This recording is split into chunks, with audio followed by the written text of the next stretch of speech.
Ndre mava kosa eo amin'ny tontolon'ny finoana efa nandritra ny herintaona izao no nankalaza ny fa 570 taona nijoroany ny FJKM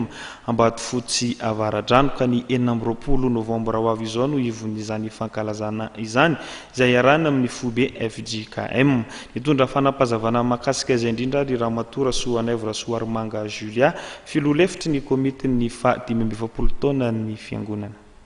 Ny fankalazana ny fa 570 taona ny fiangonana dia efa natomboka 12 volana lasa izay ka ny zavatra amariana anazy dia ny fanitarana ny fiangonana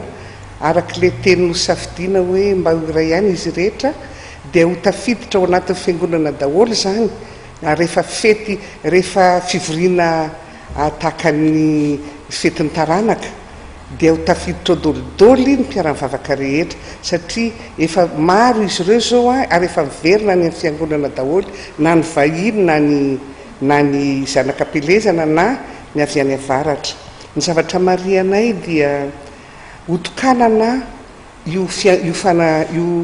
fanitarana io amin'ny fa 20 ny volana novambra zao afaka 2 andro zany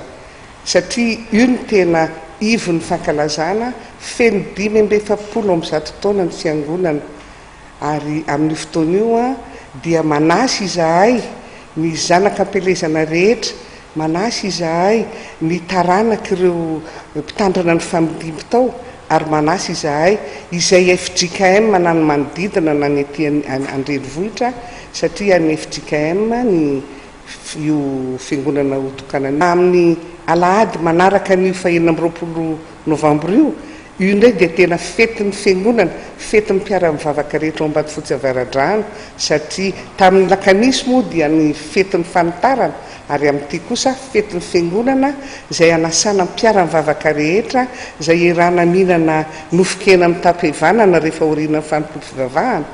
dia aneo ny fifaliany daholo ny mpiara-mivavaka isotra an'Andriamanitra aloha satria an'Andriamanitra io ary isotra ny mpiara-mivavaka rehetrarehetra. Araka lazaiko teo dia manasa any mpiara-mivavaka rehetra, manasa any zanakam-pelezana ary indrindraindrindra manasa ny taranaka izay mpitandrana ny fandimby tao satria maro ny mpitandrana ny fandimby tao arak'izany hoe efa 570 taona izany zao fiangonana ary izay mpitandrana rehetra tao samy namela vato fehizoro ho an'ny fiangonana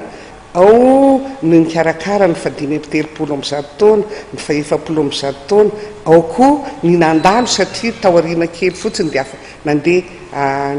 nitory any amin'ny toerana hafa ary izay tratra anjo tompoko dia asainay hiaraka ifaly isika ary hiaraka isakafo tahaka ny fanaontsika rehefa fetin'ny taranaka.